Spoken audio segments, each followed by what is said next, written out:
السلام علیکم ورحمۃ اللہ وبرکاتہ۔ نحمده ونصلي على رسوله الكريم، أما بعد، أعوذ بالله من الشيطان الرجيم، بسم الله الرحمن الرحيم، ولا تقف ما ليس لك به علم، إن السمع والبصر والفؤاد كل أولئك كان عنه مسؤولا۔ وقال رسول الله صلى الله عليه وسلم: كفى بالمرء كذبا أن يحدث، كفى بالمرء كذبا أن يحدث بكل ما سمع، أو كما قال عليه الصلاة والسلام۔ میرے دینی بھائیوں، ہمارے ملک میں اہم مسائل، بنیادی ضروریات، اہم ترجیحات کرنے کے کام، حقیقی ایشوز سے نگاہ ہٹانے کے لیے نفرت کی سیاست، ہندو مسلم جھگڑے، تنازعات چھڑنے کا ایک رخ چل رہا ہے۔ اورنگزیب رحمۃ اللہ علیہ کی شخصیت اس بات کی کوئی زیادہ ضرورت نہیں ہے کہ سو سال پہلے کے بادشاہ کے بارے میں آج فیصلہ کیا جائے کہ وہ اچھا تھا یا برا تھا۔ آج ہمیں کیسا رہنا چاہیے اس کی کوشش ہو، آج ہمیں کیسا بنانا چاہیے اس کی کوشش ہو۔ اگر وہ برا تھا تب بھی ہمیں برا نہیں بننا چاہیے، اگر وہ اچھا تھا اچھائی میں تو کسی کی بھی اتباع کرنا ہی چاہیے۔ اورنگزیب رحمۃ اللہ علیہ اور شیواجی مہاراج کو ایسے پیش کیا جاتا ہے جیسے کہ اورنگزیب رحمۃ اللہ علیہ اسلام کے داعی، اسلام کے علم بردار، اور ان کا ہر عمل شریعت کے ترازو میں نپا ہوا، تولا ہوا تھا۔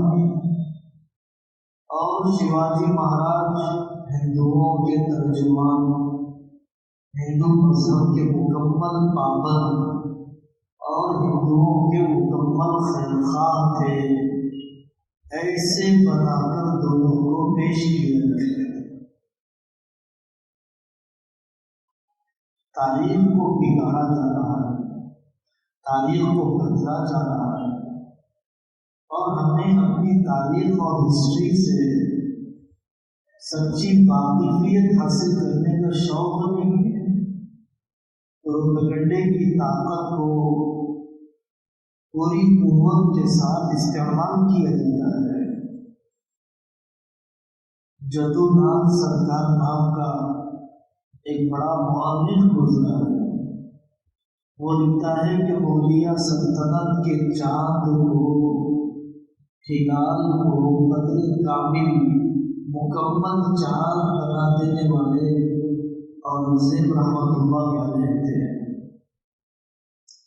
سلطنت مغلیہ 350 سال رہی۔ اورنگزیب رحمۃ اللہ علیہ اس سلطنت کے چھٹے بادشاہ تھے۔ اللہ تعالیٰ نے انہیں 90 سال کی 90 ایئرس کی اللہ تعالیٰ نے ایج عطا فرمائی۔ 50 سال انہوں نے حکومت کی۔ سب تاریخ کے لکھنے والوں نے تقریباً اس بات کو مانا ہے کہ وہ سرکاری خزانے سے پیسے نہیں لیا کرتے تھے، وہ ٹوپی بنا کرتے تھے، ٹوپی بن کر بیچتے اور اس سے اپنا گزارا کرتے تھے۔ وہ قرآن اپنے ہاتھوں سے لکھ کر، اس زمانے میں چھپائی کی مشینوں کا اتنا رواج نہیں، اور ہاتھ سے لکھے ہوئے قرآن کی ہر زمانے میں اہمیت ہوتی ہے۔ اورنگزیب رحمۃ اللہ علیہ کا گزارا ہاتھ سے لکھے ہوئے مصحف اور قرآن پر ہوا کرتا تھا۔ اورنگزیب رحمۃ اللہ علیہ کا زمانہ اتنا انصاف اور عدل اور اتنا انسانیت اور مساویانہ حقوق اور ایسی اصلاحی کوششوں کا رہا کہ ان کے سلسلے میں کوئی بدزبانی کرنا چاند پر تھوکنے کی طرح ہے۔ اورنگزیب رحمۃ اللہ علیہ نے کسانوں پر بہت زیادہ ظالمانہ ناجائز قسم کے بڑی مقدار کے ٹیکس ان کے اوپر عائد تھے۔ اورنگزیب رحمۃ اللہ علیہ نے وہ ٹیکس ختم کی۔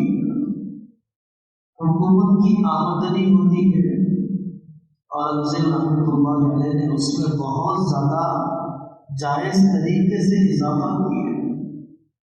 پورے ایڈمنسٹریشن اور نظم و نسق کا قانون بنایا۔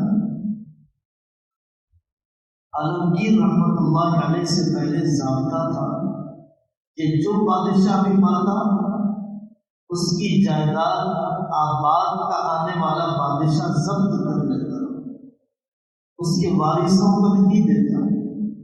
اورنگزیب عالمگیر رحمۃ اللہ علیہ نے وارثوں کو محروم کرنے کی اس رسم کا خاتمہ کیا، اور ایک بادشاہ کے مرنے کے بعد اس کے بعد کے وارثوں کو مرنے والے کی جائیداد میں حصہ دلایا۔ اورنگزیب رحمۃ اللہ علیہ کا عام دربار لگایا جاتا تھا۔ ہر غریب و امیر، ہر شہری اور دیہاتی کو اپنی درخواست اور اپنی شکایت، اپنی حاجت روائی کا موقع اسے دیا جاتا تھا۔ واقعات لکھ لیے جاتے ہیں، پرچے ترتیب دیے جاتے ہیں، کہاں کون سا امیر اور بادشاہ کیا کر رہا ہے اور کس بادشاہ کے سلسلے میں کیا فیصلہ کیا جانا چاہیے۔ شہزادوں کے خلاف فیصلہ کرنے، اپنے باپ اور اپنے قریبی رشتہ داروں کے خلاف فیصلہ کرنے میں بھی اورنگزیب رحمۃ اللہ علیہ پیچھے نہیں ہٹا کرتے تھے۔ اس زمانے میں ایک طریقہ تھا جھروکا درشن، کہ بادشاہ صبح میں آ کر جھروکے میں بالکنی میں بیٹھ جاتا، لوگ اسے دیکھ کر عبادت کیا کرتے تھے۔ سویرے جھروکے میں اس کا درشن کر کے پوری عوام اس درشن اور زیارت کو عبادت سمجھتی تھی۔ اورنگزیب رحمۃ اللہ علیہ نے اس مشرکانہ روایت کا خاتمہ کیا۔ نذرانے پیش کیے جاتے، رشوت کا بڑا زور تھا، تو انہوں نے رشوت اور نذرانے کا دروازہ بند کیا۔ شعراء آتے، بادشاہوں کی تعلیم میں زمین و آسمان ملاتے اور ان کے اوپر دولت بہا دی جاتی۔ حضرت عالمگیر رحمۃ اللہ علیہ نے اس نظام کو ختم کیا۔ بادشاہ کے فرمان لکھنے کے لیے سونے چاندی کی دواتیں ہوتی تھی۔ حضرت اورنگزیب رحمۃ اللہ علیہ نے چینی کی بنی ہوئی ذاتی دوات انہوں نے عطا فرمائی، اس سے پین ڈبو کر لکھا جائے، سونے چاندی کے برتن اس کے لیے استعمال نہ کیے جائے۔ بادشاہوں کے سفر، رہن سہن پر رائل اسٹیٹس، شاہ خرچی، فضول انتظامات کیے جاتے تھے۔ عالمگیر رحمۃ اللہ علیہ نے فرمایا کہ میرے سیکورٹی یا میرے جاہ و جلال، میری شہنشاہی اور وجاہت کے بتلانے کا کوئی سامان نہیں چاہیے۔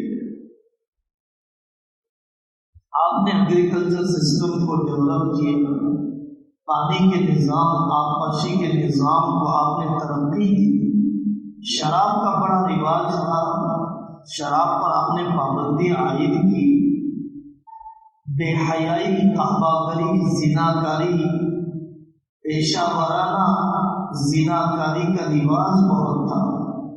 حضرت اورنگزیب رحمۃ اللہ علیہ نے خواتین کے ذریعے سے ان خواتین کو سمجھایا، ان کو پاکیزہ زندگی گزارنے کی ترغیب دی اور ان کو یہ ناجائز کاروبار چھوڑنے کے سلسلے میں دلچسپی دلائی، اور اس سلسلے میں جو حکومتی امداد، سرکاری تعاون کیا جا سکتا تھا وہ کیا۔ ستی کا رواج، شوہر کا انتقال ہو، بیوی بھی انہی کے ساتھ چلا دی جائے۔ اورنگزیب عالمگیر رحمۃ اللہ علیہ نے ہندو سماج پر دباؤ ڈالے بغیر ان کی ذہن سازی کی۔ یہ کیا زیادتی ہے کہ شوہر کے مرنے کے ساتھ بیوی کو بھی جلا دیا جائے؟ یہ غیر انسانی حرکت، انسان سوز حرکت کو اپنے معاشرے میں چھوڑا جانا چاہیے۔ شیواجی مہاراج، شیواجی کا بیٹا بہت کم عمری میں حضرت اورنگزیب رحمۃ اللہ علیہ کے قابو میں آ گیا۔ اورنگزیب رحمۃ اللہ علیہ نے بادشاہوں کی طرح اس کی پرورش کی، اس کا نکاح ہندوانہ رسم کے مطابق بڑے دھوم دھام سے کروایا۔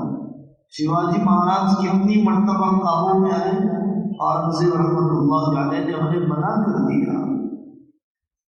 حقیقت یہ ہے کہ وہ کوئی اسلام کے پورے نمائندے نہیں تھے، اور مسلمان بادشاہوں کی جنگیں سوائے سید احمد شہید رحمۃ اللہ علیہ کے وہ ساری جنگیں سیاسی تھی، اسلامی نہیں تھی۔ اس لیے تاریخ کی کتابوں میں آدمی دیکھتا ہے کہ حضرت اورنگزیب رحمۃ اللہ علیہ کے پاس کام کرنے والوں میں اونچی اونچی پوسٹ اور عہدوں اور منصب پر ہندو بھائی ہیں، اور شیواجی کے لشکر میں کام کرنے والے، بڑے بڑے عہدے سنبھالنے والے مسلمان ہیں۔ تو وہ جنگ اسلام اور کفر کی نہیں تھی، وہ جنگیں مسلمان اور ہندوؤں کی نہیں تھی، وہ جنگیں سیاسی قسم کی تھی۔ نہ اورنگزیب رحمۃ اللہ علیہ اور دوسرے مسلمانوں نے 100% حمایت اسلام کے لیے انہوں نے کام کیا، نہ دوسرے ہندو بادشاہوں کی جنگیں 100% ہندوؤں کی حفاظت کے لیے ہوئی، ایسا نہیں تھا۔ خود ہندو بادشاہوں نے 10 مندر توڑے۔ اورنگزیب رحمۃ اللہ علیہ نے جن مندروں کو توڑوایا وہ مندر نہیں تھے، حکومت کے خلاف بغاوت کے اڈے تھے۔ وہ وہاں عبادت کرنے والی، پوجا کرنے والی عورتوں کی عزت اور آبرو کے لوٹنے کی جگہ تھی۔ آپ نے کچھ دن پہلے اپنے ملک میں دیکھا کہ کون کون سے رام رحیم دیو وغیرہ پجاریوں کی مندروں کو حکومت نے سیز کیا اور اس پر پابندی لگائی۔ تو پابندی اس لیے نہیں لگائی کہ وہ مندر ہے، پابندی اس لیے لگائی کہ عبادت کی جگہ کا مس یوز اور غلط استعمال ہو رہا ہے، وہاں بیٹیوں کی عزت و آبرو کو داغدار کیا جا رہا ہے، یہاں تک کہ رانیاں عبادت کرنے کے لیے گئی، واپس نہ آئی، اندر دیکھا کہ مورتیوں کے پیچھے دروازے ہیں، تہہ خانے ہیں، اور وہاں پر ان عورتوں کے ساتھ بے حیائی کے کام کیے جاتے ہیں۔ اور اورنگزیب رحمۃ اللہ علیہ نے دکن کے علاقے میں مسجد بھی توڑی، لیکن وہ مسجد نہیں تھی، اصل وہ مسجد کی آڑ میں بادشاہوں نے اپنے خزانے اس کے نیچے چھپا دیے تھے، لیکن لکھنے والے ایسا لکھیں کہ مندر توڑ دی گئی، بولنے والے ایسا بولیں کہ مسجد توڑ دی گئی، تو جوش میں لانے کا انداز ہے۔ حقیقت کو چھپانے کا طریقہ ہے۔ اگر وہ مندر توڑنے والے ہوتے تھے، اورنگزیب رحمۃ اللہ علیہ خلد آباد میں مدفون ہے، اور خلد آباد کے بازو، ایلورا اور اجنٹا کے بڑے بڑے مندر، بڑی بڑی مورتیاں قریب میں ہیں جہاں اورنگزیب رحمۃ اللہ علیہ کی قبر ہے۔ تو اگر وہ مندروں سے نفرت اور دوسری عبادت گاہوں کے باقی رہنے کی اجازت نہ دیتے تو اپنی قبر کے قریب اور شہر اورنگ آباد کے قریب ایسے عبادت خانوں کو کیوں رہنے دیتے؟ اور سب وہ مندریں 800 سال مسلمانوں کی بادشاہت کے زمانے میں کیسے باقی رہ گئی؟ کئی 100 سال پرانی مندریں کیسے باقی رہ گئی؟ ایک شہر میں بادشاہ رہتا ہے، ایک مندر توڑاتا ہے، باقی مندروں کو باقی رکھتا ہے۔ کیا وجہ ہے؟ وجہ یہ نہیں ہے کہ وہ مندر ہے، وجہ یہ ہے کہ وہاں کسی صوفی نے یا کسی پنڈت نے حکومت کے خلاف لوگوں کو ورگلانے کا سینٹر بنا دیا تھا۔ سرمد نامی ایک شخصیت تھی، لوگ ان کے پاس بہت جمع ہو رہے تھے۔ اندیشہ تھا کہ کہیں ایسا نہ ہو کہ عوام اورنگزیب کے خلاف بغاوت کر دے۔ سمجھایا، قبول نہ کیا تو انہوں نے سرمد نامی مسلمان شخص کا قتل کروا دیا، اس لیے کہ سیاسی اعتبار سے، انتظامی اعتبار سے دشواری پیدا نہ ہو۔ اورنگزیب رحمۃ اللہ علیہ کی اتنی پیاری موت تلاوت کرتے ہوئے نماز سے فارغ ہو کر ذکر کر کے لیٹ گئے، پھر اللہ تعالیٰ نے بہت نیکوں کی سی موت انہیں عطا فرمائی۔ دسیوں وہ لوگ تھے کہ جنہوں نے اورنگزیب رحمۃ اللہ علیہ کے زمانے میں اسلام قبول کیے۔ آپ ہندوستان کی تاریخ دیکھیے، آج سے 1400 سال پہلے کی تاریخ دیکھیے، اسلام کے آنے سے پہلے کی تاریخ دیکھیے، کتنے کروڑوں لاکھوں بدھسٹوں کو قتل کیا گیا، شودروں کو قتل کیا گیا، بیکورڈ لوگوں کو قتل کیا گیا، برہمنوں اور ان کے درمیان نیچ سمجھے جانے والے طبقات کو کیسے ذبح کیا گیا، کیسے بے رحمانہ سلوک کیے گئے۔ بہار اور بنگال کی سرزمین پر خود ہندو بھائیوں کے درمیان کیسی سفاکانہ اور کیسی خون ریزی کی جنگیں ہوئی۔ اورنگزیب رحمۃ اللہ علیہ کا مقابلہ خود مسلمانوں سے بھی ہوا، ہندوؤں سے بھی ہوا، ہندوؤں کا مقابلہ ہندوؤں سے بھی ہوا، مسلمانوں سے بھی ہوا۔ تو یہ ساری جنگیں اسلام کی نہیں تھی، مذہب کی نہیں تھی، یہ سیاست کی تھی، اپنے ذاتی اغراض کی تھی، اقتدار پرستی کی تھی، جاہ پسندی کی تھی، حکومت کی رسہ کشی کی تھی۔ ایسا نہیں ہے کہ وہ اسلام کو زندہ کرنا چاہتے تھے۔ دسیوں بڑے بڑے عہدے رکھنے والے لوگوں نے اورنگزیب رحمۃ اللہ علیہ کے زمانے میں اسلام قبول کیے۔ اسلام قبول کرنا کسی دباؤ میں نہیں، بلکہ اسلام کی خوبیوں کو جان کر۔ ہندوستان ہمیشہ باہر سے آنے والے سپاہیوں، فوجیوں، حملہ آوروں کی آماجگاہ رہا، ٹھکانہ رہا، نشانہ رہا۔ دسیوں مذہب آئے، ختم ہو گئے، لیکن اللہ تبارک و تعالیٰ نے اسلام کو باقی رکھا۔ لوگ اسلام میں داخل ہوتے چلے گئے۔ پڑھنا چاہیے علامہ شبلی نعمانی رحمۃ اللہ علیہ کی کتاب اورنگزیب پر ایک نظر، سید صباح الدین عبد الرحمن رحمۃ اللہ علیہ کی کتاب مسلمان حکمرانوں کی مذہبی رواداری، ذکا اللہ رحمۃ اللہ علیہ نے کتاب لکھی اورنگزیب۔ نجیب اشرف صاحب نے مقدمہ اوقات عالمگیر اور نظر سے گزری وہ کتاب جو ایوب خان صاحب نجیب آبادی نے عالمگیر ہندوؤں کی نظر میں نامی کتاب میں 40 حوالے ہندو بھائیوں کے نقل فرمائے کہ کیے جانے والا پروپیگنڈا سراسر غلط ہے۔ تاریخ کو بدلا نہیں جا سکتا، حقیقت کو چھپایا نہیں جا سکتا۔ ہم کسی شخصیت کو لے کر لڑنا نہیں چاہتے، ہم کسی شخصیت کو اسلام کا 100% نمائندہ بنا کر پیش کرنا نہیں چاہتے۔ ایک بڑے عالم فیصل ندوی بھٹکلی صاحب نے کتاب لکھی جس میں اورنگزیب رحمۃ اللہ علیہ نے اپنے والد کو آگرہ کے قلعے میں بند کیا، اپنے بھائیوں کو بند کیا، اس لیے نہیں کہ وہ اپنے والد کے نافرمان تھے، اس لیے نہیں کہ وہ اپنے والد کے حق میں بدتمیز تھے، بلکہ اس لیے کہ اورنگزیب رحمۃ اللہ علیہ دیکھ رہے تھے کہ ان کے والد کے غلط فیصلے اور آنے والے لوگ ان کے کان بھر بھر کر شاید ہندوستان کی سرحدوں کو سکیڑ دیں گے، محدود کر دیں گے، کم کر دیں گے۔ تبت اور لداخ سے لے کر کیرلا تک اور بنگلہ دیش سے لے کر افغانستان تک کی اتنی بڑی سرحدیں کہیں ختم نہ ہو جائیں والد کے غلط فیصلوں کی وجہ سے، بھائیوں کی نادانی کی وجہ سے۔ اورنگزیب رحمۃ اللہ علیہ نے بڑے ادب و احترام کے ساتھ اجتماعی مفاد کے لیے اپنے والد کو محل کے چہار دیواری کے اندر بند کیا، قید خانے میں نہیں ڈالا، کوئی شان میں گستاخی نہیں کی، ادب بھی پورا کیا اور امت اور ملک کے اجتماعی مفاد کو بھی سامنے رکھا۔ تاریخی حقائق کو توڑ مروڑ کر نہیں پیش کیا جانا چاہیے۔